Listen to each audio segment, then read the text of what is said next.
Hey everybody, welcome to The Bottom Line. I'm Michael Noland. Tonight's video we're going to be talking about Paul McCartney's brand new film called Man on the Run. Not only that, but we're going to compare it with a film that Paul has already supplied us. And of course that film was entitled Wingspan and it came out in 2001. Now, what's the difference between these two films? First of all, when we look back on Wingspan, we see that that film is more of a celebration in memory of his recently passed wife, Linda McCartney, and a celebration of the family that Wings was, or the family that Paul McCartney wanted Wings to be. So in the end, with Wingspan, we get a tribute to Linda, a tribute to Wings. They do this in chronological order, and it's almost a wake or a celebration of Paul's time with his beloved Linda. Now, when you take a look at Man on the Run, there's still plenty of Linda there. There's still plenty of Wings footage and music, but this film is less of a Wings and a Linda film than it is about Paul McCartney, the man. First of all, with this film, we find out that 3 of Paul McCartney's albums were produced under different emotional tacks. When talking about the McCartney album, Paul makes it very clear that album was recorded while he was in a great state of fear. He feared whether he was going to be able to own up to be a true man. He said, "I was a boy, I was a Beatle, and at this point I didn't know exactly what I was. Would I make a great husband? Would I make a good father?"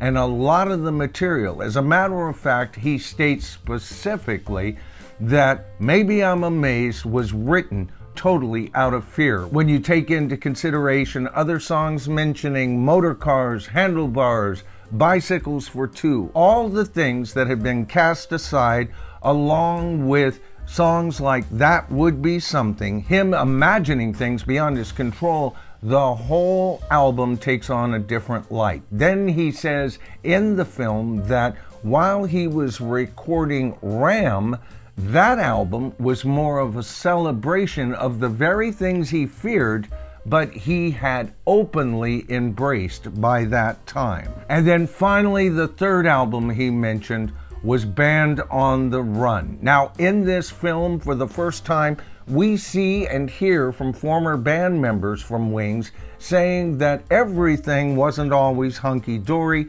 that they did not get the monies that they would expect. They were tired of living from day to day. One of them was an American, wanted to go back to America, and so they told Paul, no, we're not going to Africa to record that album, and for very specific reasons. Denny Sewell and Henry McCulloch, both at this portion in the film, being very critical of Paul. What does Paul have to say? All he has to say is, I wasn't keeping track of the bookkeeping at that point in my life. But despite what Paul says there, he also says that he was extremely angry that they had quit. He was extremely angry as well with former Beatles, who had slagged off all of his material since the band had broken up. He goes on to explain he was angry over him and Linda being robbed by bandits, and that his music stored on cassette tapes were stolen at that point. And he finally just said, fine, you just watch me. I'm gonna do the best album ever. So where Wingspan is a celebration of the band, a chronological event type of film, this film isn't, and a celebration of his recently departed wife, here with Man on the Run, we get insights into Paul McCartney's psyche for the very first time. And to tell you the truth, I was frankly surprised that Paul allowed so much criticism of himself by former bandmates from Wings. in this particular film. But the film isn't a total honest testament of what exactly went down with Wings. We get to the point where Paul McCartney was put in prison in Japan. He was busted for having pot when he landed in Japan. And at one point in the film, they do a sound bite from Denny Laine, who says, "Why did Wings break up?" And he says, "Wings never broke up.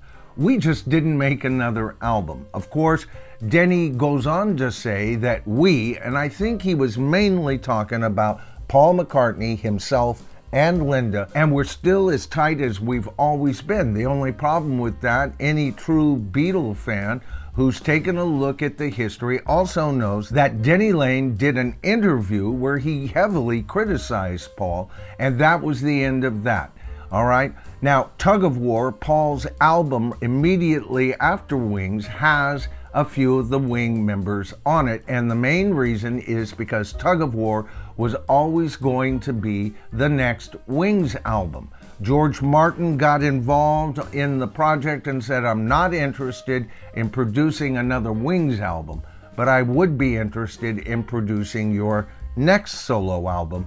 And that's why Denny Laine and a few members are actually on tracks, various tracks, on Tug of War, as well as its follow-up, Pipes of Peace, because Tug of War was originally going to be a double album. Paul had lots of stuff left over, and he included those tracks. So the last year that Denny Laine got any credit for being on a Paul McCartney's album was 1983, even though it was closer to 3 years prior to that Wings had collapsed, despite what Denny Laine says in this film. So the final analysis, what do I think of the film?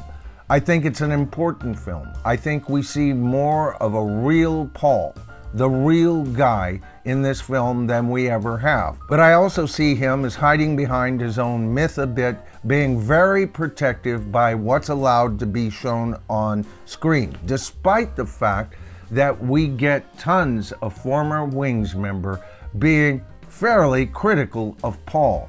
It's a step forward. Maybe Paul at this point in his life feels like, let's let it all out. I don't care anymore. They, them, my critics can't hurt me anymore.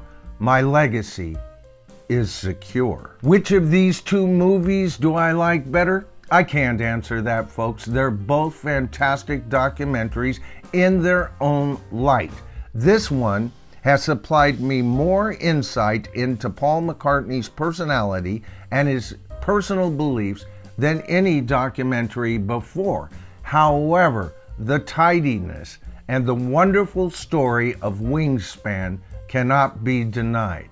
I want to hear from you folks. Which of these two documentaries do you think is the superior documentary, and which of these two documentaries is the most enjoyable to watch? I think with some of you, I'm going to get two separate answers to that question. All right, folks, that's the video for tonight. I hope you enjoyed it. If you did, please give it a thumbs up. That helps with views.